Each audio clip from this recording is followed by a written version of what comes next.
dedicato ai temi dell'economia in primo luogo e al colloquio e alla conversazione con il professor Claudio Borghi Aquilini, che dovrebbe essere in collegamento con noi telefonicamente. Buongiorno Claudio. Buongiorno a voi. Allora, la giornata di oggi è caratterizzata dall'arrivo in Italia, è la prima pagina dell'agenzia ANSA da stamani, della ragazza 28enne che è stata accolta dal Presidente del Consiglio Renzi in arrivo dal Sudan, la giovane cristiana sudanese di 26 anni, Meriam, all'8° mese di gravidanza, condannata a morte per apostasia, arrivata stamattina a Roma col marito e i 2 figli ed è stata accolta appunto dal Presidente del Consiglio e dal Ministro degli Esteri Mogherini. È un giorno di festa, ha detto Renzi, che ha parlato di un lavoro straordinario, quello fatto dal Vice Ministro Pistelli in tutta questa vicenda. E questo è il primo piano dell'agenzia ANSA di questa mattina e credo che la questione sarà debitamente utilizzata anche dal Presidente del Consiglio nel corso della giornata. In ogni caso, noi parliamo di economia, Claudio, e partiamo da domenica scorsa perché volevo giusto chiederti in apertura,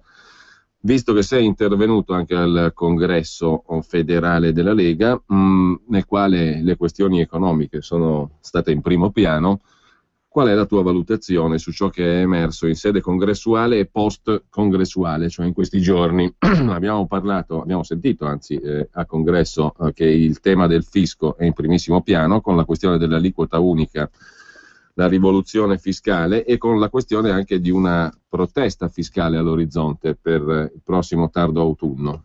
Il tuo punto di vista sul... Prego. Innanzitutto devo dire che l'impressione che ho avuto dal congresso è stata estremamente positiva. È stata estremamente positiva perché penso che si sia avuto chiaramente l'impressione di un partito che discute. Di un partito che discute, di un partito che propone idee, perché in quasi tutti gli interventi dei vari rappresentanti provinciali, presidenti regionali, presidenti nazionali e così via, alla fine, in una maniera o nell'altra, le proposte c'erano. E mi ha dato un po' fastidio, però tutto sommato siamo abituati, quindi niente di nuovo. Vedere che nei commenti, peraltro pochi, perché teniamo presente che c'erano paginate sulle ricette dell'estate, su se è meglio il riso giallo piuttosto che il riso bianco o similari, e ben poco insomma su quanto era emerso nel congresso federale di quello che è al momento il quarto partito italiano. Ma va bene, e tuttavia nei commenti c'era quasi sempre una cosa del tipo a fronte di un autoreferenziale parlarsi addosso, così questo tipo non si capisce bene che cosa intendessero. Loro hanno visto, qualcuno dei commentatori soliti, dei giornali soliti ha visto il parlarsi addosso, io ho visto delle idee che venivano presentate. Cosa che invece mi sembra che non funzioni così da altre parti, perché ricordiamo per esempio quanto ce l'hanno fatta fette con la Leopolda di Firenze, quando Renzi faceva parlare le persone per 20 secondi, dicendo che rivoluzione, che cosa incredibile, facciamole parlare le persone per 20 secondi, e poi dopo abbiamo visto benissimo che tutte queste parole di 20 secondi in realtà non viene trattenuto nulla, perché in realtà sta facendo esattamente quello che viene detto alla Merkel, quindi che viene detto alla Merkel, quindi tu hai i fiorentini e quelli del PD che parlano per 20 secondi a testa, e quella là che poi dopo alla fine parla per 2 secondi, e il nostro simpatico esecutore prende e fa. Alla fine di tutto comunque abbiamo sommerei, tirerei le somme di quello che si è sentito, di quello che si è detto, compreso anche quello che ho proposto io e che verrà anche portato avanti da Matteo Salvini, in 2 parole, vale a dire il lavoro come priorità, la dignità del cittadino, cioè vale a dire cercare di farlo stare bene, che sono due cose che non si escludono l'uno via l'altro, perché sappiamo benissimo che uno dei primi modi per dare dignità a un cittadino è dargli lavoro. Sappiamo ovviamente che il punto principale per riuscire a ottenere alla fine i risultati economici sperati è la sovranità monetaria, quindi diciamo che il basta euro rimane sottinteso di fondo, sapendo che è il punto principale per ottenere quello che vogliamo. Dall'altra parte dobbiamo cercare di aggiungere carne al fuoco. E il ragionamento di base che abbiamo fatto per le idee, quali ad esempio quella dell'aliquota unica, è uno. Vale a dire, in questo momento noi abbiamo dei cittadini che nel loro rapporto con lo Stato sono in posizione subordinata, in posizione sempre più umiliata, sempre più di sudditi, sempre più costretti a degli adempimenti complicatissimi che servono semplicemente allo Stato per fare cassa, in modo tale da poter tirare ancora un pochettino avanti su una strada che sappiamo porta al muro. Allora, va bene che c'è il muro, va bene che c'è la gabbia, va bene che siamo dentro una prigione, ma in una prigione bisogna essere dignitosi. Per cui la nostra proposta è che sia uno shock fiscale, in modo tale che si riesca finalmente a realizzare quello che si è sempre detto a parole, non si è mai fatto, vale a dire pagare di meno per pagare tutti, e che non ci sia quel rapporto da zeccagarbugli, da medioevo, da casta che sa tutto rispetto al cittadino che invece non sa niente e che sbaglia sempre qualsiasi cosa fa, quel terrore che arriva in una busta che dice che è sbagliato a compilare un rigo, un comma o qualcosa del genere, quindi arriverà una sanzione milionaria, miliardaria, devi espiare, devi andare in ginocchio, cose di questo tipo, per l'adempimento di quello che dovrebbe essere un dovere il meno invasivo possibile, che è quello delle tasse. Per cui la nostra proposta è aliquota unica, deduzione fissa per ogni componente della famiglia, perché bisogna considerare il diverso peso, il diverso conto delle spese che può avere un singolo rispetto a una famiglia con 2 o 3 figli, e tassazione fissa su quello che rimane, quindi reddito lordo meno 30.000 euro di reddito lordo, magari mi verrebbe da dire, comunque diciamo 30.000 euro di reddito lordo, un figlio, moglie, marito, quindi 3 persone in famiglia, totale 15.000 euro di deduzione, perché 5.000 euro per persona per ogni nucleo familiare, quindi 30.000 meno 15, totale 15.000 euro di imponibile, su questo si paga il 20%, totale 3.000 euro di tasse, finita lì, basta. Ecco, Claudio, tu hai citato come esempio anche al congresso quanto ha fatto la Russia introducendo una aliquota unica addirittura molto bassa al 13%, no? E dopo l'introduzione dell'aliquota le entrate fiscali sono aumentate del 25%, hai detto. È così, numeri alla mano, nei paesi che hanno fatto la stessa riforma? E può funzionare anche in un'Italia nella quale ci sono tradizioni, diciamo così, diverse a seconda dei territori, indici di evasione fiscale diversa fra la Calabria e la Lombardia piuttosto che tra il Veneto e la Sicilia e via dicendo? Bravissimo, hai citato correttamente le differenze nazionali e l'esempio della Russia. È esattamente quello che succedeva in Russia ed è esattamente quello che diciamo come caso di scuola normalmente viene applicato per vedere se uno shock di questo tipo può essere efficace o meno. Mi spiego, in un paese dove idealmente le tasse le pagano tutti, a quel punto è molto facile fare i conti di quanto tu guadagni o quanto tu perdi, di quanto aumenta o scende il gettito a seconda di come tu tocchi le aliquote. Cioè, se tutti pagano le tasse, io so che se abbasso le aliquote dell'1% il mio gettito sarà inferiore dell'1%, se alzo le aliquote del 2% il mio gettito salirà. Dato che così non è, e dato che oltretutto ci sono ampie possibilità di come dire, elusione, fuga, a un certo punto, non so, io se abito a Milano e uno mi mette la tassazione al 100%, prendo e mi sposto e mi vado in Svizzera, cioè, dove mi accolgono con una pacca sulla spalla e mi fanno pagare il 20%. Quindi che cosa succede? Succede che queste differenze, nord-sud, ricco-povero e così via, sono praticamente congegnate in modo perfetto per essere a danno del sistema attuale. Tiro giù qualche numero, così almeno possiamo diciamo, parlare su dati concreti invece che cose campate per aria. Allora, la maggior parte dell'IRPEF è pagata da lavoratori dipendenti.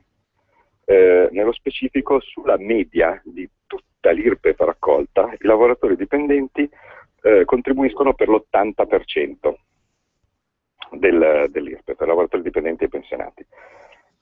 Sul totale dell'IRPEF, la parte maggiore, quindi la quota maggiore dell'IRPEF pagata, è pagata di quelli che, dal ceto medio, diciamo così, cioè quelli che hanno un reddito tra 35.000 e 70.000. Allora, le differenze regionali sono fortissime, perché per esempio il reddito medio dichiarato, perché ovviamente non è quello effettivo, dichiarato, il reddito medio in Lombardia dichiarato è 24.000 euro, in Calabria 14.000. Quindi cosa succede? Se io metto assieme questi tre dati, ottengo un identikit di quello che sta pagando tutto in questo momento, che è mediamente un lavoratore dipendente del ceto medio del nord. Quindi la carretta la stanno tirando questi qui, in media, no? Poi dopo, certo, c'è anche ovviamente qualcuno o percentuali inferiori di altre categorie, ma al momento quello che viene, diciamo così, gravato in modo principale da questo sistema è questa categoria qua. Ora, siamo sicuri che questo qui, con il sistema proporzionale, con il sistema progressivo ad aliquote complicato che abbiamo, è questa qui la categoria che noi dobbiamo martellare? Cioè, non sarebbe invece la rivoluzione, invece di pensare a chi dobbiamo castigare, e che guarda caso corrisponde a questo simpatico identikit, vale a dire pensionato o lavoratore dipendente del nord, del ceto medio, invece che essere costui quello che dobbiamo andare a inseguire, dobbiamo pensare invece a come sgravarlo, invece che a come inseguirlo, ma senza martellare gli altri, perché l'idea di dire io tolgo peso a questo qui per andare a martellare qualcuno, per andare a inseguire qualcun altro, è tipica della sinistra, un sistema punitivo. Devo trovare un'altra categoria a cui farla pagare. Non funziona così, no? Bisogna fare in modo, proprio perché c'è quella concorrenza, diciamo così, fiscale di cui si diceva prima, che la gente trovi le cose convenienti. E allora l'idea della flat tax è proprio quella. Nel momento stesso in cui io riesco a convincere tutti che la tassa diventa conveniente da pagare, semplice, rispetto a altre, semplice, conveniente, immediata, comprensibile, che alla fine non ci sono scuse, perché a quel punto tutti, anche se io vado a interrogare un liceale o un ragazzo, sa che la tassa sarà al 20%, esattamente come adesso, più o meno sanno, come fino all'altro ieri, adesso già qualcuno si è perso con gli ultimi aumenti, sapevano che l'IVA era al 20%. Allora a quel punto, una volta che io ho fatto passare questo principio, soprattutto so anche che se non a quel punto, se continuo a non pagare, pur in presenza di una tassazione ragionevole, a quel punto poi dopo le sanzioni saranno feroci, se funziona come è funzionato, ripeto, in tutti i paesi, Russia compresa, che hanno adottato questo sistema, a quel punto ottengo il miracolo, ottengo che invece di essere in 10 che pagano le tasse, le pagano in 100, e quello che tirava la carretta prima, vale a dire questo ceto medio, lavoratore dipendente del nord e cose di questo tipo, si trova sgravato automaticamente dal fatto che semplicemente la carretta la scrivono più persone. Non sembra impossibile da fare, eppure non si sa perché sono argomenti che se non arriva la Lega Nord, se non arriva Matteo Salvini, non vengono ascoltati. Beh, è anche un po' di... Prego, Scusa, Claudio. Scusa Giulio, No, stavo dicendo, è anche perché ogni tanto ne discutiamo, no? Anche online, così, su queste cose. Io mi sono preso la briga di andare a riprendere un po' di miei articoli, no? Perché non è che sia una trovata che così che mi sveglia la mattina. L'idea dell'81, pensa un po', da parte degli economisti con le rebusche che l'avevano teorizzata. E io, per dire, ne scrivo sul giornale. Sono andato a trovare, ho trovato persino dei miei articoli del 2006, quindi ormai stiamo arrivando a 10 anni, dove più o meno parlo e spiego queste cose. E scrivevo sul giornale, e dall'altra parte c'era un PDL, un Berlusconi che a parole dicevano sempre che bisognava abbassare tutte le tasse, e alla fine non l'hanno mai fatto. È dovuto arrivare un Matteo Salvini per chiedere questa cosa banale, vale a dire come si fa a far star meglio i cittadini, e con sincera intenzione di farlo. Quindi insomma sono molto lieto e fiero di lavorare con Matteo. Ecco, stavo dicendo, Claudio, che però questa idea qui bisogna in qualche modo farla circolare in maniera più massiccia all'interno dei partiti, del dibattito politico, della stessa opinione pubblica, perché perfino tu ci ricordavi poco fa la circolazione già da tempo di questa idea, però perfino nel centrodestra o quello che è, insomma, perché c'è tutta una ridefinizione in corso lì, difficile anche da seguire e caotica, di quello che fu il PDL, Forza Italia, eccetera. Però perfino da lì non mi pare che siano venuti, al di là del fatto che il capogruppo alla Camera Brunetta ha fatto una controproposta a Salvini dopo il congresso che ha toccato anche il tema fiscale, però al di là di tutto non mi sembra che questo sia una delle questioni di cui si discute adesso. Poi, per carità, adesso tutti sono impastoiati con questa pseudo riforma del Senato, che vedremo come andrà a finire, alla quale si è dato un peso enorme da parte del governo. Però è pur vero, diciamo, che insomma non è semplice portare un tema che di per sé è abbastanza semplice nel contenuto all'attenzione delle varie forze politiche e per conseguenza anche dei cittadini, no? Beh, certo, senza dubbio. D'altra parte, va bene, il centrodestra purtroppo, ahimè, perché è sempre meglio avere degli interlocutori validi e sul pezzo piuttosto che diciamo così, degli alleati o pseudotali in totale confusione, non è che ci sia tantissimo da attendersi, perché purtroppo abbiamo visto che mi sembra che in questo momento le questioni siano un po' altre, ecco, legate alla sopravvivenza, legate a che partito deve essere, perché adesso se Berlusconi non è stato assolto, allora a quel punto chi invece pensava di prendere il suo posto, cioè, insomma, stiamo parlando di discorsi che hanno secondo me abbastanza poco a che fare rispetto alle proposte concrete. Comunque io non perdo la speranza, nel senso che l'idea della flat nel centrodestra anche qui non dovrebbe essere nuova, erano proposte che avevano le radici addirittura in quello che proprio alle origini dei primi anni 90 proponeva Martino, ecco, ovviamente inascoltate, no? Perché questo discorso poi uno non so, proprio tutti propongono e poi dopo chissà come mai quando si tratta di fare o c'è in giro qualche matto appunto tipo Salvini, oppure tutti gli altri cominciano matti, adesso vediamo, soppesiamo, discutiamo, apriamo un tavolo, apriamo un dibattito, facciamo una commissione e poi dopo non si fa un cavolo. Nel centrodestra io quindi mi auguro che le cose vengano circolarizzate, provvederemo a mettergliela sul piatto in modo così evidente e così leggibile che a quel punto non potranno evitarlo. Io adesso mi sto permettendo in questi giorni di chiedere l'aiuto di tante persone che nella Lega sono in molti casi più esperti di me anche per questioni fiscali, non so, penso per esempio uno fra tanti, Massimo Bitonci, che è commercialista è vero che ha da fare moltissimo a Padova, no? Però semplicemente chiesto se per caso mi dà una mano, molto volentieri, quindi me la darà, sono molto sollevato anche da questo, e vediamo di mettere giù poi dopo per iscritto, perché è il solito discorso, verba volant, ma scritta manent, così anche viene meglio per appoggiarle sulle scrivanie di persone che poi non possono dire di non aver visto, di non aver letto. Metteremo giù la proposta in modo più diciamo ordinato e leggibile possibile, e poi dopo, se continuerà, poi ne subiranno le conseguenze. Vorrei parlare con te di due questioni che sono di attualità dal punto di vista economico, e poi sentiamo però anche l'opinione di chi ci segue, di chi ci ascolta. Ricordo intanto i numeri, apriremo dopo le linee allo 02 66 20 35 29, ma c'è anche lo strumento dell'SMS 346 6427 756, la mail giulio.cainarca@radiopadania.net.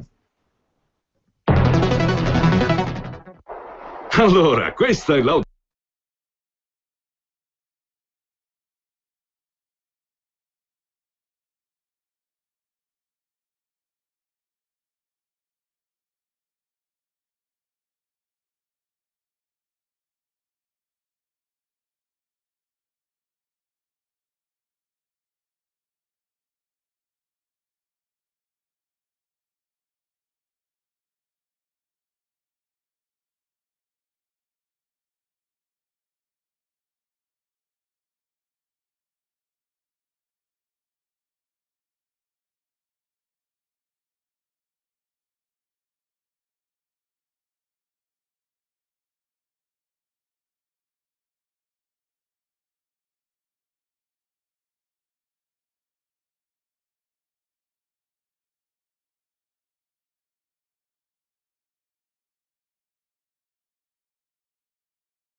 Rieccoci allora in onda con Claudio Borghi Aquilini. Le due questioni, Claudio, di cui volevo parlare con te, le leggiamo sui giornali di oggi e di questi giorni. La prima ha a che fare con una missione economica in Cina del ministro dell'economia Padoan, o Padoan per meglio dire, alla Romana, con il presidente e l'amministratore di Cassa Depositi e Prestiti, che tra le altre cose è anche la cassaforte, diciamo così, del risparmio postale degli italiani. Insomma, il terzetto, diciamo, si è trovato con i vertici di alcune delle società cinesi che investono in Italia e sono interessate in questo caso, a quanto pare, al 35% di Cassa Depositi e Prestiti Reti, che poi è la società che controlla Snam, quindi distribuzione del gas, e dall'altra parte l'energia elettrica, Terna, il gestore della rete elettrica. L'incasso dovrebbe essere sui 2 miliardi e 4, vendendo il 35% della società che controlla le due reti, elettricità e gas, e il presidente della Cassa Depositi Bassanini ha detto cosa possiamo volere di meglio. Questi ci mettono i soldi e noi manteniamo il controllo della società. Partiamo da qui, ma l'altra poi la affrontiamo dopo, perché ha a che fare con le esportazioni che crollano, come apre in prima pagina il Sole 24 Ore, ma con un'analisi che poi vorrei sottoporre al tuo giudizio, perché il quotidiano di Confindustria dice qua il problema non è l'euro, la moneta forte, la moneta debole, ma ne parliamo a parte. Intanto Italia e Cina che compra l'Italia, diciamo così, acquisisce il 35% di una società abbastanza importante, no? Elettricità e gas. Io sono molto preoccupato per questa cosa, sono molto preoccupato perché vedo innanzitutto una replica, un déjà vu di una cosa che fa sempre la sinistra nel momento stesso in cui va al governo, vale a dire prendere e svendere così, pezzi per pezzi, cose importanti del patrimonio italiano pubblico. Ricordiamo per esempio qualche cosa poco edificante del passato, per esempio le autostrade. Le autostrade che all'epoca vennero, a mio parere, regalate. Poi dopo ognuno così potrà avere la sensibilità personale di valutare poi dopo certi prezzi come congrui o meno. Ma vennero regalate ai Benetton, no? Un gruppo di certo non ostile alla sinistra dell'epoca. Ecco, il risultato cosa fu? Che non dubito che le tariffe autostradali siano state poi dopo migliorate o splendidamente a vantaggio dei cittadini, come credo che tutti possano verificare.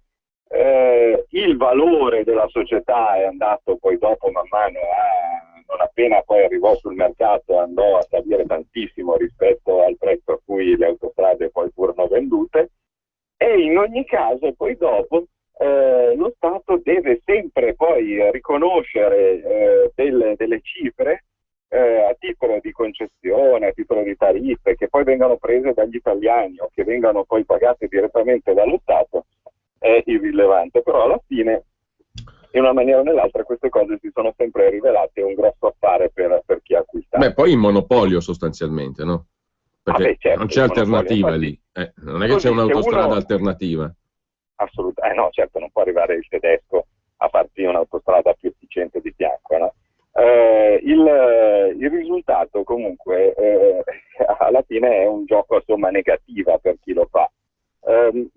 Se avete voglia, per chi ha internet, no, e così via, vi consiglio di andare a vedere il mio discorso che avevo fatto proprio a Treviso, vale a dire casa di Benetton, durante il Basta Euro Tour. Uno scrive Basta Euro Tour Treviso su Google e la trova, dove vi vado a raccontare abbastanza bene del perché poi dopo i Benetton fecero questa scelta di passare dal maglioni, vale a dire dalla produzione da fare solo maglioni a Treviso. Poi dopo, una volta visto che c'era l'euro, che quindi li avrebbe danneggiati o che avrebbe reso impossibile insomma la concorrenza in questa maniera, decisero di far fare i maglioni chissà dove, no?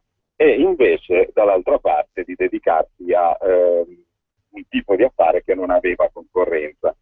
Ma se a un certo punto, come era quello dell'autostrada, peggio mi sento con i cinesi, perché nel momento stesso in cui io faccio un affare di questo tipo con i cinesi, al di là poi dopo della strategicità dell'energia elettrica rispetto alla rete di trasmissione del gas, su cui ci sarebbe da discutere, io non credo che gli americani darebbero in mano ai cinesi la rete di trasmissione del loro gas o della loro energia. Ecco, mettiamola così. Però anche supponendo che noi invece siamo di bocca buona, in realtà è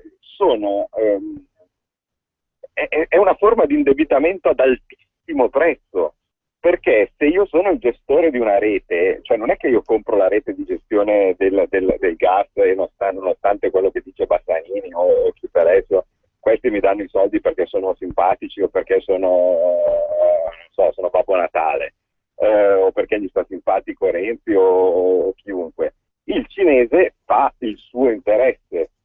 Quindi cosa significa? Significa che dà dei soldi al momento, perché poi sa che riceverà su questi soldi una remunerazione elevatissima, che poi dopo sarà pagata da noi nelle bollette, come già in parte facciamo adesso, oppure sarà pagata direttamente dallo Stato, non si sa. Ma in ogni caso chi compra un'infrastruttura, chi compra una rete, sa che alla fine a fronte di un esborso iniziale poi dopo rende molto.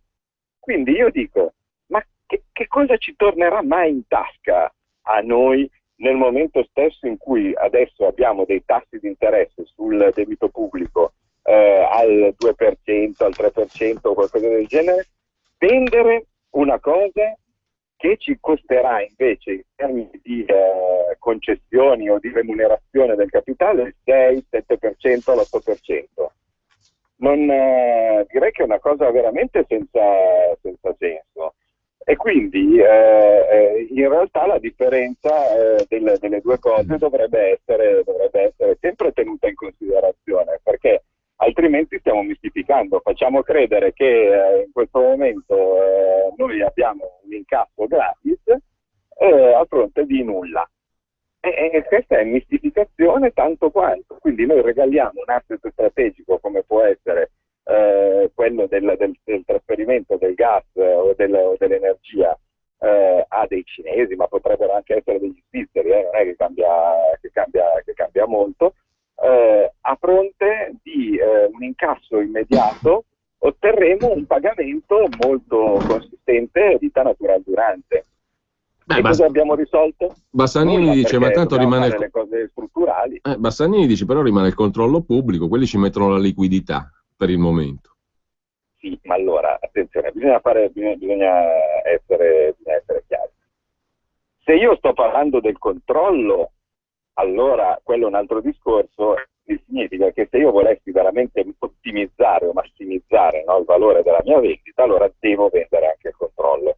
Se io vendo una grossa percentuale a qualcuno, in ogni caso dal punto di vista del valore della mia quota scende. Perché è come dire che io ho un appartamento e vendo a uno 2 locali, ho il diritto di 2 locali.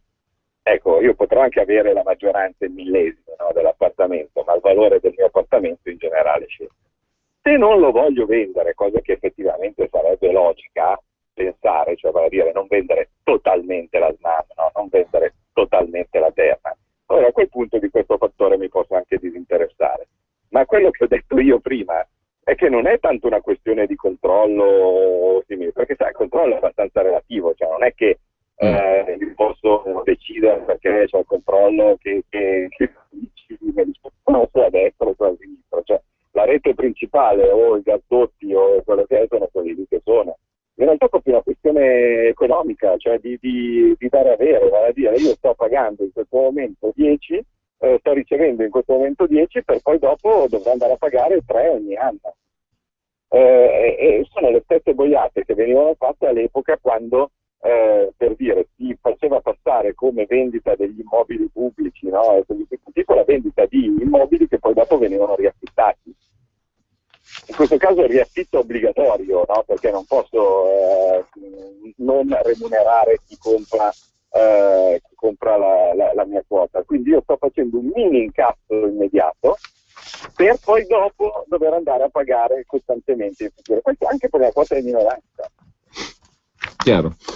L'altra questione, Claudio, è invece in prima pagina, dicevo, sul Sole 24 Ore e è relativa alle esportazioni italiane che sono crollate. Il Made in Italy è in affanno, scrive il quotidiano di Confindustria, perché le vendite, le esportazioni fuori dall'Unione Europea sono crollate del 4,3% dopo il meno 5% precedente. Insomma, le esportazioni vanno male, ma quello su cui volevo chiedere la tua opinione è il ragionamento che fa l'editorialista del Sole 24 Ore del quotidiano di Confindustria, cioè qua dice Fabrizio Galimberti, non è questione di euro debole, di euro forte, di svalutare l'euro, di fargli perdere valore, perché ormai le produzioni sono fatte, il prodotto X è fatto nel paese Y per una parte, nel paese V per un'altra, nel paese Z per un'altra. Quindi il vantaggio o lo svantaggio del deprezzamento della moneta unica è relativo, perché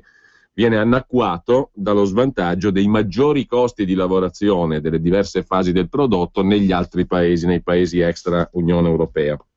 Quindi il cambio dell'euro, dice il Sole 24 Ore, è messo sotto accusa addirittura perché così, come dire, è un capro espiatorio l'euro. L'euro diventa un capro espiatorio perché è facile accusare la moneta unica, anzi, per usare il linguaggio del quotidiano di Confindustria, è un caso di deviazione delle frustrazioni, l'accusa all'euro. L'esasperazione dell'Italia che non cresce viene dirottata su un bersaglio facile, in sostanza. L'economia italiana non ha bisogno di un euro debole o più debole, ha bisogno di più domanda. E la domanda come la creiamo? Facendo le riforme e con la flessibilità. Anzi, la flessibilità negli obiettivi di bilancio la dobbiamo meritare con le riforme. E anche le riforme istituzionali sono importanti per l'economia, più di quanto non si creda. Conclusione, se per esempio dimezziamo o portiamo la durata del processo civile a livello di quello francese, spagnolo, eccetera, stimoliamo la nostra economia molto più di un deprezzamento del 20% dell'euro. Che ho riassunto quello che è il punto di vista della Confindustria del Sole 24 Ore. Insomma, l'euro è un bersaglio facile, un capro espiatorio. Posso dire che no, guarda, non posso dirlo, perché poi dopo querelano me, poi querelano anche te, querelano Radio Padania in questo momento, poi tanti giudici gli darebbero ragione, quindi tanto vale evitare di fargli tagli anche questa soddisfazione. Diciamo che lascio la libertà agli ascoltatori di immaginare che cosa sto pensando io in questo momento, di chi ha scritto queste cose e di chi probabilmente gli ha detto di scrivere queste cose, perché io abbastanza mi rifiuto di pensare che uno possa ragionare così, sinceramente. Ma scusate, ma se ci sono queste fantastiche filiere mondiali, europee, che ci sono sempre state, perché se noi andiamo a vedere i dati, perché poi alla fine le parole che uno dice sono parole, poi dopo ci sono i numeri e i dati che invece sono difficili da identificare, e le filiere ci sono sempre state anche quando c'erano anche nel 92, quando invece noi uscimmo dall'euro, dallo SME, uscimmo dallo SME, ecco, cioè dal sistema di cambi fissi, e testimoniò un cambiamento immediato della situazione. Ma in ogni caso un semilavorato è esattamente uguale a una materia prima. Questo uno dovrebbe stamparselo in testa, cioè vale a dire, noi siamo valutati per quello che aggiungiamo nel nostro paese, cioè l'euro o in generale la valutazione, la convenienza in più e meno dell'euro rispetto a un'altra moneta dipende da quello che noi, dal valore aggiunto che noi riusciamo a dargli, perché se noi praticamente importiamo un blocco di terra e non facciamo venire fuori una struttura, è esattamente uguale al fatto che se noi importiamo un semilavorato, dei pezzi già precostruiti o cose di questo tipo, e poi ne facciamo venire fuori una moto, o una macchina, o una Ferrari. Quindi veramente è un'enorme bugia quella di dire che che il semilavorato o la filiera o quello che è prescinde o cambia come impostazione rispetto al fatto dell'euro, o che. Cioè, noi in questo momento non siamo competitivi, non siamo convenienti, perché tutto quello che aggiungiamo, la parte aggiuntiva del nostro valore che noi mettiamo, è calcolata con una moneta sbagliata, e quindi qualsiasi cosa noi facciamo ha un peso aggiuntivo del 20-30%, a seconda di come noi vogliamo considerare cosa potrebbe essere il cambio corretto della nostra moneta rispetto all'euro attuale. Quindi è veramente una mistificazione, ma di bassa lega dire una cosa del genere. Ma avevo capito, ma se veramente queste filiere, questo tipo danneggiano, ma perché non si fa la gara a rivalutare? Ma perché la Germania non sgomita per uscire lei dall'euro? Perché così facendo le sue belle filiere, i suoi semilavorati, o chiamale come cavolo vogliamo, costeranno di meno, perché il suo marco si rivaluterà del 30%, e quindi trionfalmente potrà avere un bello sconto del 30% sulle filiere dei semilavorati. Ma perché non lo fa?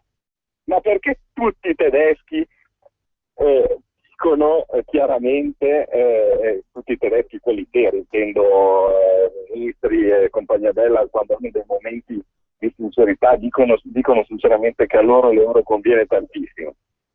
Ma ci sarà un motivo. Se è vero quello che dice costui del Sole 24 Ore, qualcosa non torna. Claudio, c'è un altro aspetto, poi apriamo le linee e sentiamo anche coloro che ci ascoltano.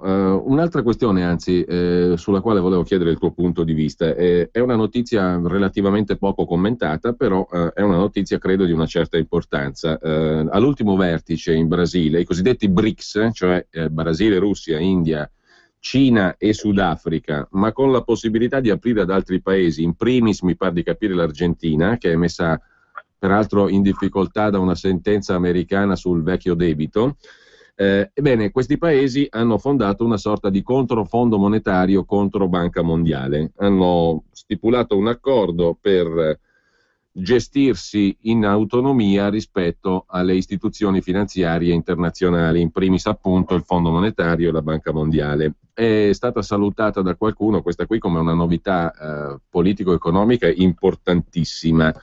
E oggi leggo su Italia Oggi un'analisi abbastanza stimolante di Tino Oldani, il quale dice: a fronte della nascita di questa banca dei BRICS, diciamo così, dei paesi appunto che abbiamo citato prima, Angela Merkel ha deciso di lasciar perdere nell'assegnazione dei posti pesanti per la prossima Commissione europea il commissariato all'energia, anche perché nel frattempo ha avuto ragione dalla Corte europea su una questione che interessava la Germania, cioè il fatto che ci fossero aiuti di Stato proprio nella fornitura di energia elettrica alle imprese, nel regime tariffario tedesco. La Germania ha sostanzialmente avuto una pronuncia favorevole in relazione alla Svezia, però il caso è applicabile anche alla Germania. Insomma, non sono aiuti di Stato quelli che sono tesi ad agevolare le imprese tedesche in patria. Quindi, da quel punto di vista, quindi non è più strategico avere il commissario all'energia, Oettinger, che era commissario anche sotto Barroso.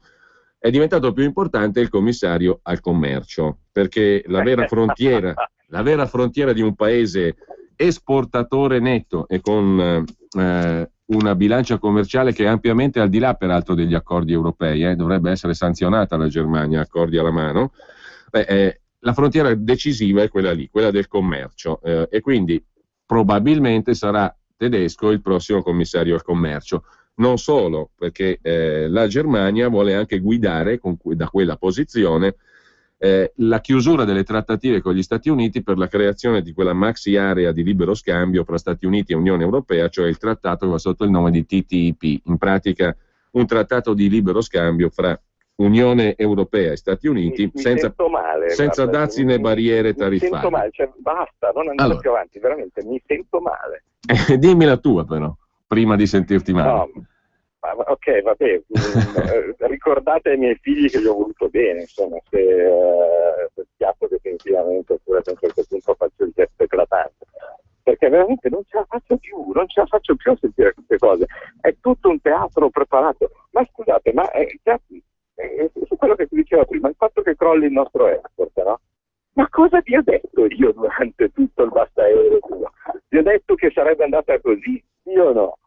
Cioè, alla fine tu fai le austerità per metterci a costo di vite, suicidi, disperazione di questo tipo, puoi ottenere un mini risultato dal punto di vista semplicemente facendo crollare le importazioni in modo tale che poi dopo sembra che la bilancia dei pagamenti torni in positivo, vale a dire che esportiamo di più di quello che importiamo, ma perché abbiamo la retromarcia più forte, cioè vale a dire non perché stanno andando bene, ma vi ho detto da tutte le parti, vi ho detto dura un pochettino e poi dopo è così forte l'euro che anche queste esportazioni che in questo momento sembra che stanno andando bene cominceranno a calare, siamo punto a capo. Ma guarda caso succede proprio quello che vi avevo detto io, dall'altra parte dobbiamo sentirci ancora dire delle baggianate, delle fandonie. Ma per quello che riguarda invece questi mega cambiamenti, no, e similari. Ma scusate, tutti questi paesi emergenti, no, India, Cina, Brasile e così via, di cui ricordiamo, cioè, attenzione, perché noi abbiamo sempre questo timore reverenziale, clamoroso, pensiamo che noi siamo dei nani, mentre invece il mondo è dei giganti, no, e così via, ma il PIL dell'Italia non è troppo diverso da quello del Brasile, Così questo va sempre ricordato, giusto per pensare che noi siamo piccolini, brutti e petenti.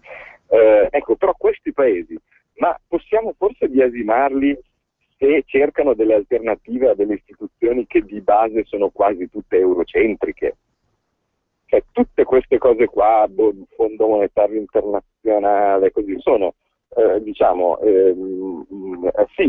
con una grossa presenza americana, cosa che li giustificherebbe, ma discretamente infiltrati dall'Europa. L'Europa è marcia, in questo momento tutti lo vedono che l'Europa è marcia, lo vedono che il sistema non va, che il sistema sta crollando, e quindi possiamo forse biasimare questi questi signori se cercano di farsi in casa delle istituzioni finanziarie alternative. Ma no, ma lo farei anch'io, anzi sarebbero da biasimare se non lo facessero, perché il loro interesse dovrebbe essere riuscire a mantenere la loro indipendenza, la loro possibilità di crescere senza farsi infettare da un'Europa che è sempre più marcia, sempre più purulenta, ecco, di cui anche noi dovremmo prendere e scappare. Claudio, adesso la Germania, sì, prego. sul fatto di dire sulla scelta dei commissari europei, mentre noi stiamo facendo tutto questo teatro, questa finta incredibile relativa alla Mogherini, come se il destino dei disoccupati italiani o similari dipendesse dal fatto se a una roba che non si capisce neanche che cosa sia Mr. Pesh, Mr. Peck, lì non si sa veramente da che parte vengano fuori queste sigle, va dalla Mogherini. Ma dico, ma cosa stiamo dicendo? Ma cosa stiamo pensando? Ma anche se ci andasse uno normale sarebbe un problema irrilevante. Invece i tedeschi cosa fanno? Vogliono andare vogliono mettere le zampe sul commissario, quello al commercio, e questo era sempre stato il loro intento. Quindi tutte queste idee, ma prima vogliamo quello dell'energia, sono tutti falsi scopi, sono tutte cose che dicono, guarda, così noi siamo incerti se prendere l'hamburger o il caviale, no? Ma guarda, ci ho pensato un po', ho detto guarda, va bene, ti lascio l'hamburger e mi tengo il caviale, va?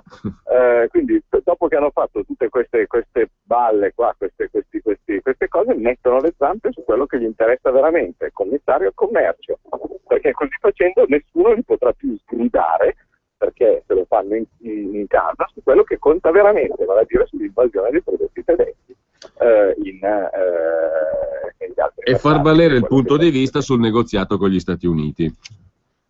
Certo, perché anche in questo caso, guarda caso, se noi allunghiamo ancora di più il brodo, no? Perché cos'è il rischio terribile di questo accordo, no? Di cui si parla poco, zero, io ogni tanto provo a metterla lì in qualche trasmissione, mi stoppano.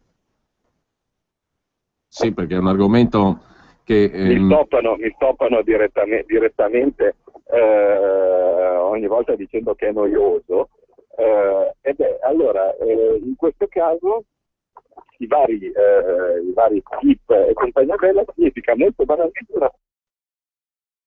vale a dire togliere barriere, togliere confini e così questo tipo tutta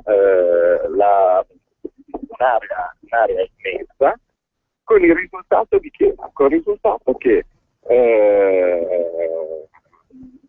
quello che verrà fatto è che chi è debole sarà ancora più terra di conquista, mentre invece chi è forte potrà ancora più conquistare. Quindi è evidente che in questo caso c'è una divergenza fortissima di interessi tra noi e la Germania. Noi siamo deboli e quindi se entriamo dentro in una guerra, un ring ancora più popolato, allora a quel punto subiremo ancora le conseguenze. La Germania invece è forte, allora in quel caso ha tutto interesse ad avere una platea più ampia per poter invadere il mondo con i suoi prodotti. Conquistato e conquistatore. Se tu stai subendo non si capisce perché dovresti ambire ad avere più persone che ti picchiano. È incredibile. E noi qui il PD lo sta presentando come un'altra grande conquista. Certo, andiamo a invadere il mondo con i nostri prodotti, ma idiota, ma brutto scemo, ma orrido mistificatore. Tu sarai semplicemente invaso ancora di più dai prodotti degli altri, altro che... Claudio, tra poco apriamo le linee, poi prima ti giro però alcuni SMS che sono arrivati, ma prima ancora c'è notizia finalmente di qualcuno che non ne può più, si arrabbia, dice che le cose così non vanno bene e protesta.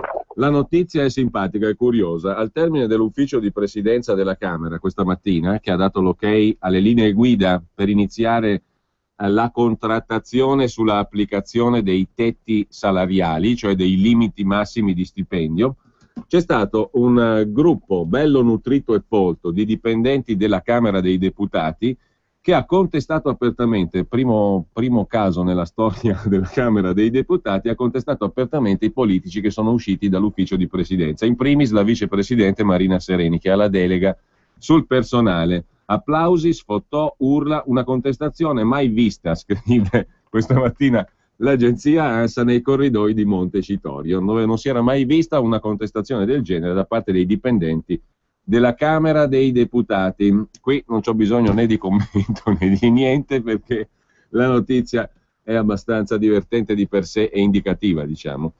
Si incazzano prima i dipendenti della Camera che non i cittadini normali, siamo messi bene. Comunque, altra notiziola breve e poi ti passo invece le domande degli ascoltatori.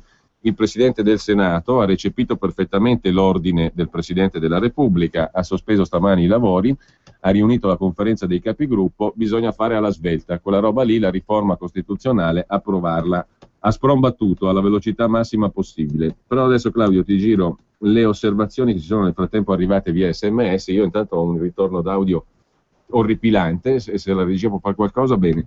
Dicevo, via SMS al 346 6427 756, poi apriremo le linee 02 66 20 35 29. Intanto ci scrive, per esempio, da Brescia Carlo, fa un'osservazione, dice: è umiliante vedere un movimento politico che esporne idee e proposte completamente ignorato.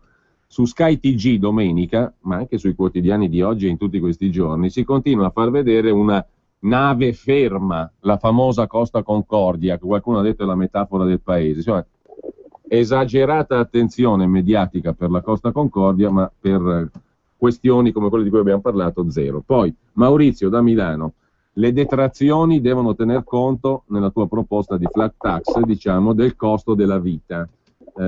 E ancora Alberto da Brescia: le proiezioni della flat tax a livello nazionale in termini di gettito, a quanto ammonterebbero considerando sia gli sgravi che il sommerso? Mentre Graziano da Tre Basele, che poi casomai le ripercorriamo una per una le domande, dice: cosa ne pensate se cercassimo di avvicinarci alla lista alla banca degli stati BRICS, con l'adesione ufficiosa alla banca appena istituita da questi, o comunque al sistema da questi creato? Perché non accollarci a questa corrente antitetica alla massoneria imperante, con ricadute positive sulla nostra economia?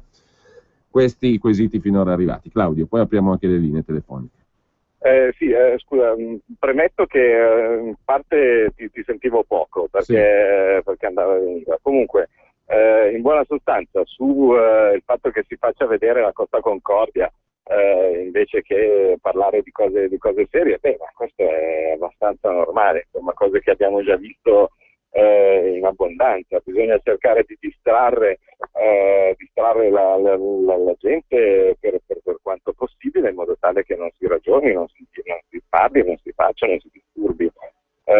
Ricordiamo, probabilmente non voglio fare il complottista, il dietrologo, cose di questo tipo, ma quando è stato passato la votazione, quella sul MES, quella sui fondi salva stati, quella sul fiscal compact, ricordiamo che sui giornali si parlava solo di Ruby, Questo così, giusto per una mini riflessione, me la butto lì, insomma. Sui giornali e fra la gente sulle spiagge, così di questo tipo, si parlava solo ed esclusivamente di Ruby, no?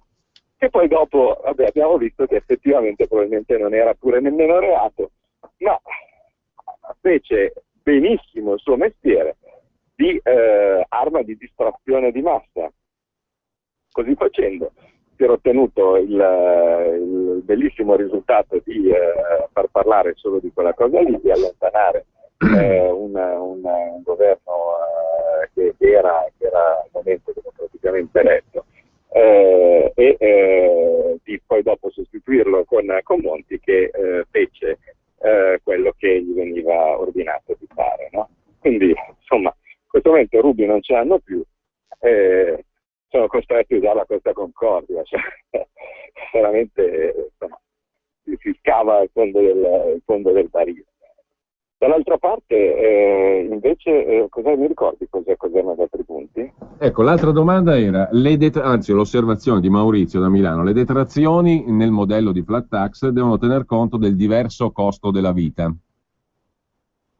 Sì, allora, sicuramente può essere fatto in ogni caso, cosa che sì, è un'idea ottima che si può tenere in considerazione. Ecco, l'altra domanda invece la poneva Alberto da Brescia: se sono state fatte a livello nazionale in termini di gettito le proiezioni su questa flat tax, cioè a quanto ammonterebbero Sì. Allora, dunque, ovviamente per le proiezioni bisogna necessariamente basarsi non su un concetto ragionieristico, cioè vale a dire, secondo lo stato attuale, no, cosa succede se noi modifichiamo poi dopo le aliquote, perché in realtà l'idea è proprio che lo stato attuale venga modificato, perché altrimenti se noi facessimo semplicemente un conto più o meno basandosi sul gettito, sul numero di persone che pagano le imposte ora, faremo lo stesso errore che si fa per esempio quando si facevano i conti del gettito delle tasse sulla nautica, no? A un certo punto si dice, guarda, ci sono 1000 barche, se tassiamo €1 a barca otteniamo 1000 euro.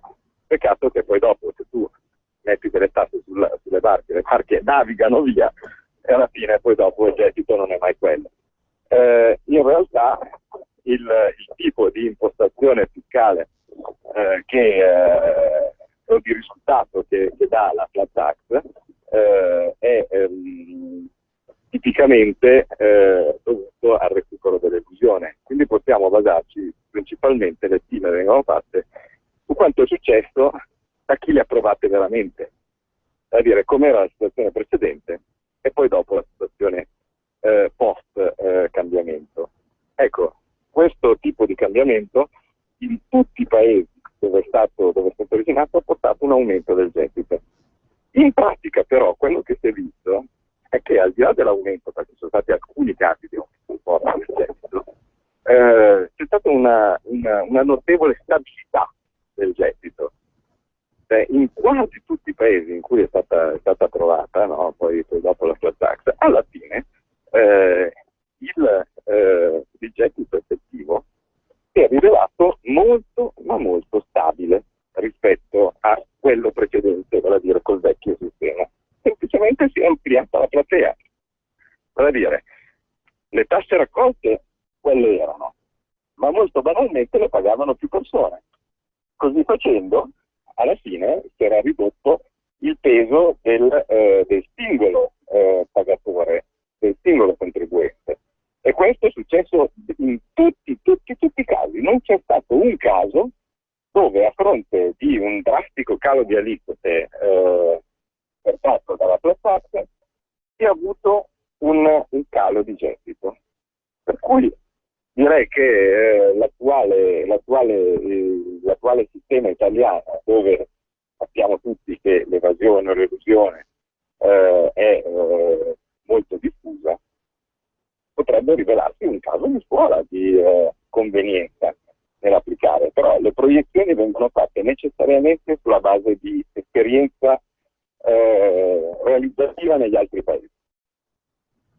Bene, l'altra domanda, Graziano, era la seguente: l'opportunità o meno di avvicinarsi in qualche modo ai BRICS e al loro sistema banco-finanziario recentemente lanciato, diciamo così? Ma io direi che in ogni caso noi dobbiamo tenerci le mani libere, cioè, vale a dire, non è che una cosa ci conviene, l'altra non ci conviene per partito preso, cioè noi come Stato sovrano dovremmo molto banalmente ogni volta, ma per qualsiasi cosa, rivolgersi sia in termini di alleanze economiche, sia in termini di sistemi di interscambio di questo tipo, metterci con quelli che, con le persone che ci danno più convenienza. In questo momento, sinceramente, se fosse l'Europa sarebbe meglio.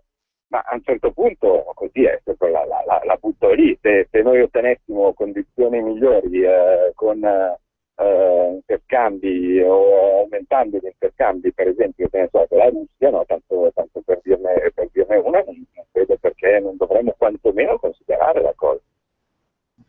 Bene, intanto apriamo le linee anche telefoniche, 02 66 20 35 29, c'è un altro messaggio, prima fanno il trattato di libero scambio, mercato unico, poi euro, ora fanno... Non ho capito male, no, qui c'è un problema col messaggio. No, sentiamo allora le telefonate, perché il messaggio non sono riuscito a leggerlo. Pronto? Pronto? Buongiorno. Ciao Giulio, sono Marisa. Volevo chiedere da parte tua, chiedere al dottor Borghi, lo saluto, l'articolo che hai letto su Panorama. Non sto qui a spiegarlo perché non me la caverei, però sono molto preoccupata, hai capito Giulio? Tutto per qui. Che cosa, scusa? Saluto. Per che cosa? Per il fatto della Cassa Depositi e Prestiti. Ah, per il risparmio postale, sì, era l'altro articolo di Panorama. Sì, grazie. Sì, è un'altra notizia di oggi, che la Cassa Depositi e Prestiti verrà abilitata a usare il risparmio postale per la cooperazione internazionale, per prestare ai paesi in via di sviluppo, per acquedotti, ponti in Afghanistan e via dicendo. È la nuova legge appena approvata sulla cooperazione internazionale che abilita la Cassa Depositi e Prestiti non più solo a fare quello che tradizionalmente faceva, cioè i mutui agli enti locali, ma anche andare a prestare soldi ai paesi in via di sviluppo per opere infrastrutturali. Poi ci sono 2 telefonate ancora, però. Pronto? Pronto? Buongiorno. Sono Ruggero da Brescia. Buongiorno. Volevo chiedere una cosa. È un argomento che a me sembra di cui non si parli praticamente mai, però secondo me è piuttosto importante. Non vi sembra che noi italiani stiamo perdendo un po' la nostra capacità di offrire sul mercato prodotti finiti? Se mi spiego, noi una gran parte del nostro export sono semilavorati, che forniamo alla Germania, forniamo negli Stati Uniti, forniamo un po' in tutto il mondo. Però chiaramente semilavorati anche da un punto di vista della redditività è sempre relativamente bassa. Mentre invece noi vediamo che prodotti finiti, come che so io la Mercedes, piuttosto che il prodotto di marca, piuttosto che l'iPhone, ti dà invece grossi ricarichi. Però mi sembra che invece noi pian pianino stiamo lasciando tutti questi settori in cui arrivando sul mercato con prodotti nostri possiamo guadagnare molto, per poi invece limitarsi a fare da spalla agli altri paesi. Bene, grazie anche a lei. Ancora una chiamata, poi la parola a Claudio Borghi Aquilini. Pronto? Pronto, buongiorno Padania Libera, sono Massimiliano Bellusco.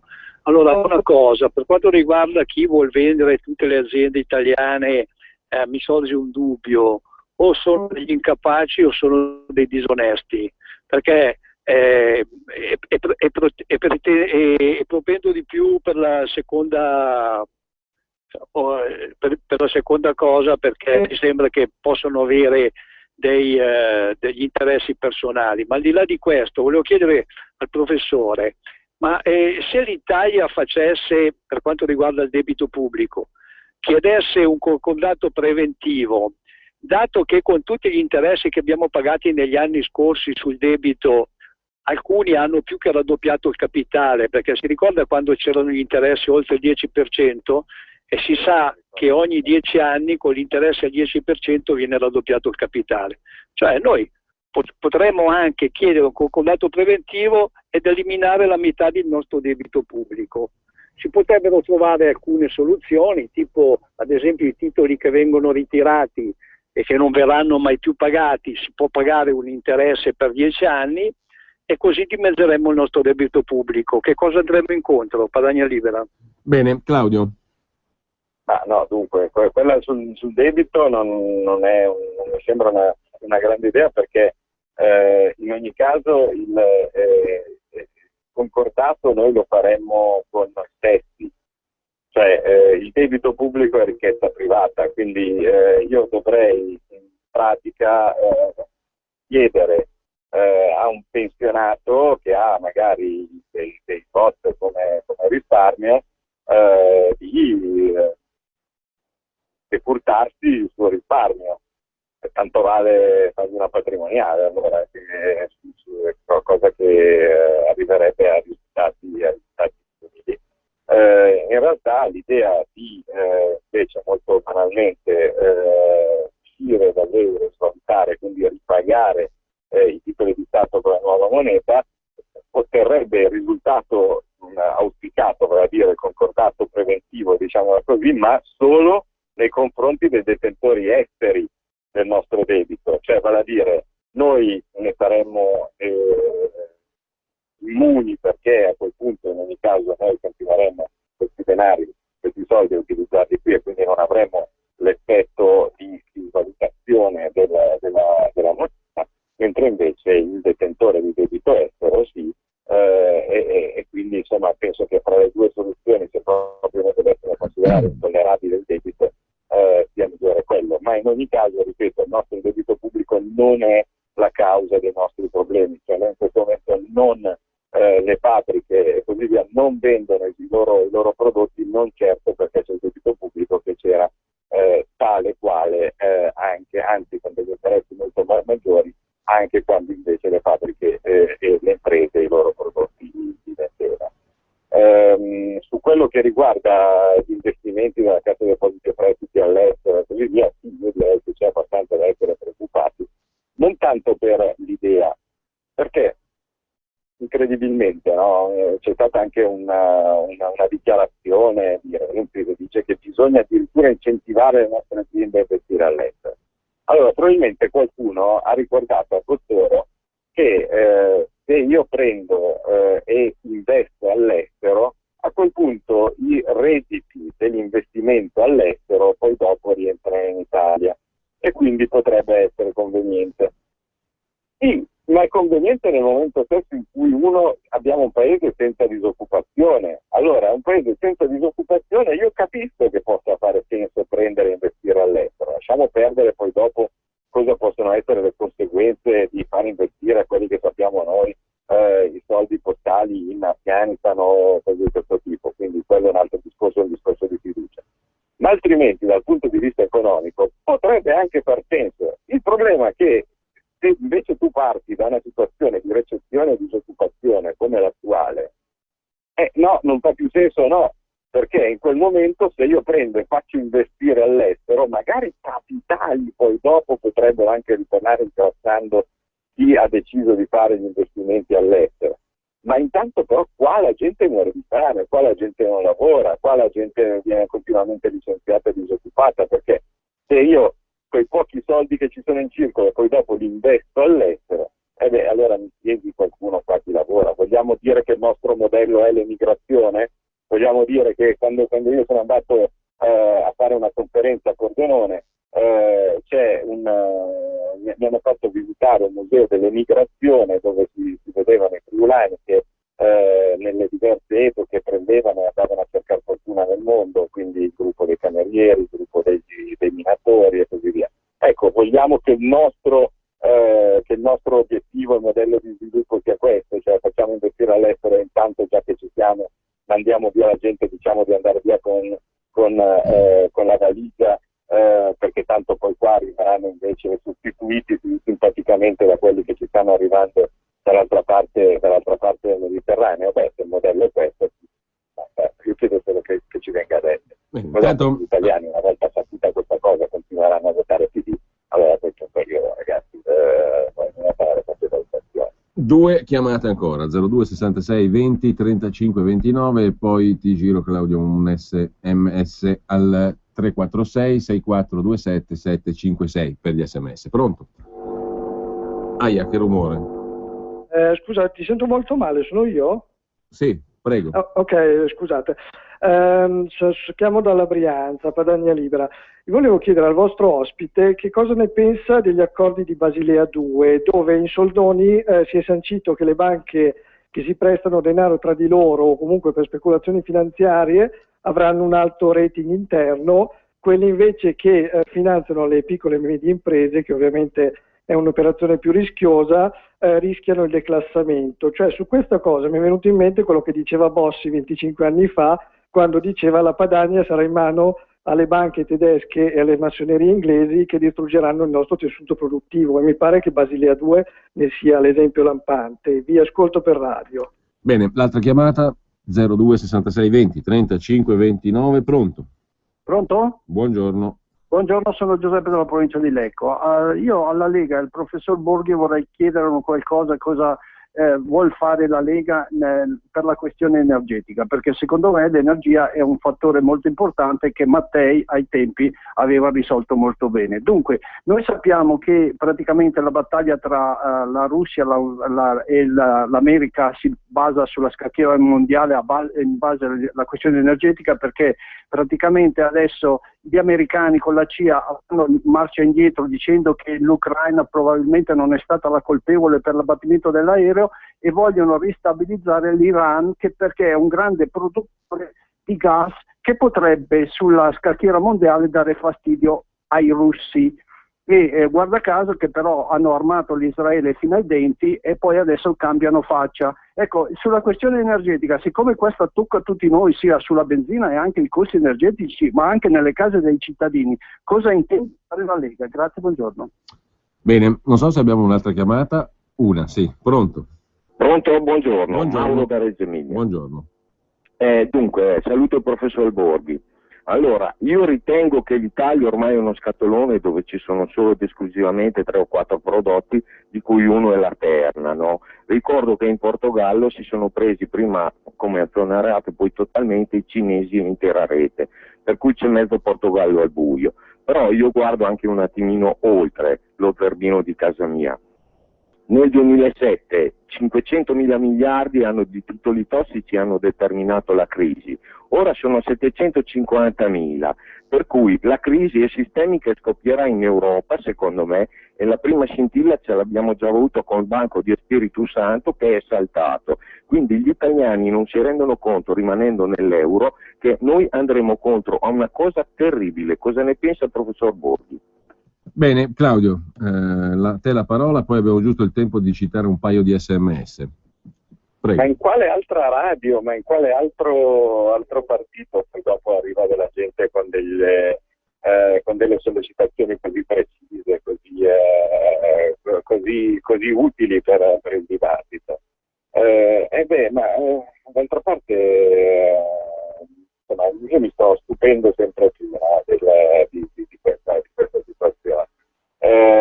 In ogni caso le risposte sono abbastanza semplici. Per quello che riguarda la politica energetica bisogna aver paura di dire chiaramente che uno degli obiettivi dovrebbe essere quello di produrre in casa noi il più possibile energia, perché la dipendenza esterna può anche essere,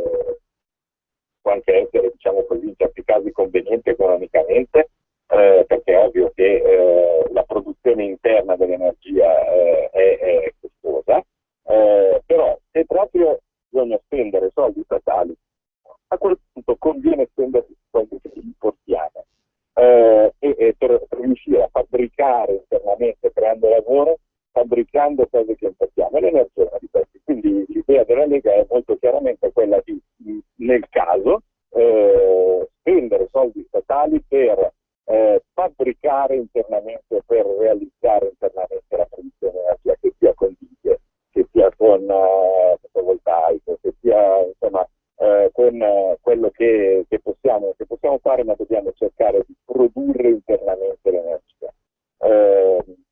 Per quello che riguarda invece i titoli ipotici, interessanti e così questo tipo, i titoli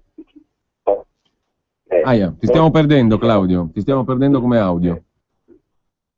Credo che non si senta più la voce di Claudio Borghi Aquilini. Temo, chiedo alla regia di verificare se è possibile adesso ripristinare il collegamento o rifarlo. Intanto poi abbiamo giusto il tempo, dicevo prima, di leggere un paio di SMS e di aggiornarci sulla prima pagina dell'ANSA, che è ferma sulla ministra Maria Elena Boschi, la quale dice che i lavori in relazione alla riforma costituzionale possono subire solo migliorie ma non stravolgimenti, ma il fatto della mattina è che i lavori al Senato sono stati sospesi.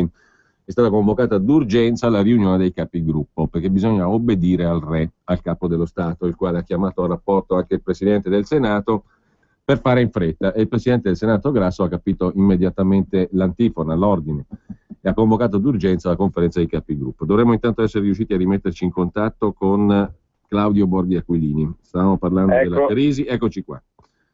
Scusa, sono rientrato. No, sulle banche in realtà il discorso è molto, molto semplice, tutto è Basilea 3. Le regole che vengono poi messe per le banche mi sembra che stanno sempre più venendo stravolte, vale a dire che diventano pericolose delle cose che non dovrebbero essere pericolose, come per esempio finanziamenti che vengono considerati come praticamente una specie di onta. Beh, ma è evidente, insomma, che è un sistema in cui stanno crollando, l'economia crolla, a quel punto fare quello che una banca dovrebbe fare, vale a dire prestare i soldi, diventa pericoloso. E dall'altra parte invece si incentivano cose che dovrebbero essere esclusivamente eccezionali, come per esempio prendere a prestito dalla Banca Centrale Europea, no? Quindi sì, lì è tutto un sistema che viene congegnato in modo tale da puntellare, di tenere assieme qualcosa che è destinato a cadere. È inutile che ci giriamo intorno. E anche i titoli, quelli famosi titoli tossici, non sono titoli tossici in sé, diventano tossici nel momento stesso in cui le cose su cui sono costruiti poi vanno a male. Quindi io penso che l'euroarea avrà più di un problema, insomma, per cui il sistema bancario semplicemente lo recepirà. Al momento è tutto congegnato semplicemente con l'ottica di durare, cioè tiriamo avanti, magari succede qualche miracolo. Claudio, prima di salutarci ti giro 2 sms. Chiede Marco da Lecco: nel 2017 in Francia ci saranno le elezioni, Marine Le Pen è data vincitrice. Pensa che porterà veramente fuori dall'euro il paese e l'euro finirà? Così Marco, mentre l'altra domanda, o meglio l'altra osservazione, è anonima. Perché difendete l'Italia che è tutta mafia? Io andrei volentieri sotto la Germania, che ha ragione a non pagare i nostri privilegiati. Claudio, a te la parola. L'ultimo purtroppo è vittima della propaganda del PD e credo di essere nella parte della ragione. In realtà la Germania non ci sta dando un euro, cioè siamo noi che stiamo pagando la Germania, cioè difendiamo l'Italia e per chi ha legittime aspirazioni secessioniste parti dell'Italia, perché molto banalmente preferiamo che i soldi rimangano qua. In questo momento non c'è la Germania che sta pagando a noi i nostri privilegi o cose di questo tipo, che poi bisogna anche vedere i tedeschi quali hanno. Siamo noi che stiamo pagando loro. Questa è una cosa che sembra intollerabile e noi non, per carità, poi ognuno volendo può anche essere libero di sognare la dominazione straniera, cioè uno può anche dire ma sì, va bene, facciamoci annettere dalla Germania. Io penso che insomma qualcuno che ha combattuto per essere indipendente ci sia nei nostri antenati e che qualche motivazione ce l'abbia avuta. Insomma, andiamo un po' a vedere i milanesi che hanno combattuto nelle 5 giornate e penso che non trovavano così piacevole la dominazione estera. Sulla questione della Francia, oggi abbiamo letto un'intervista su Repubblica al premier francese Valls, il quale parecchia preoccupazione la esprime in effetti circa i destini, in quel caso, del Partito Socialista francese, e dice qua non è più questione di etichette e se non facciamo determinate cose saremo sconfitti. Credo che la vittoria di Marine Le Pen sia data per probabile da non pochi, a cominciare dal premier francese. Ma la domanda che poneva Marco era la seguente: ma secondo te, Claudio, sarà davvero Marine Le Pen a portare la Francia fuori dall'euro e a far cadere la moneta unica? Spero proprio di sì, perché se aspettiamo che arriviamo noi mi sa che ci metteremo più tempo del previsto, però in ogni caso mai disperare, cioè vale a dire noi dobbiamo essere pronti in ogni caso a giocare la nostra partita fino in fondo. E se Renzi, come ogni tanto dice ah bene, allora qui facciamo queste riforme, queste porcherie, o altrimenti andiamo al voto, bisogna essere pronti ad andare al voto e dire la nostra voce. Bene, allora io saluto e ringrazio Claudio Borghi-Aquilini, ci sentiamo settimana l'altra, ti distogliamo eventualmente dal riposo estivo. Intanto grazie anche a chi ci ha seguito, ciao Claudio e buon pomeriggio a tutti. Ciao. Ladri in casa? Installa Dialogos 389 11